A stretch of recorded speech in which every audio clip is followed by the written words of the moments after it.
తోడు పుట్టానమ్మా నీకు అన్నయ్యగా, తోడు ఉంటానమ్మా చెల్లి నీ నవ్వుగా.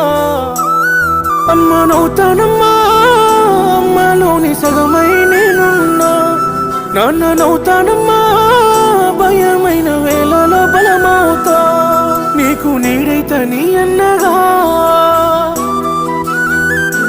నా తల్లి తరువాత తల్లి ఓ నా సిట్టి సెల్లమ్మ. తోడబుట్టిన బంధం నీకన్నా ఇంకెవరమ్మా. తల్లి తరువాత తల్లి ఓ నా సిట్టి సెల్లమ్మ.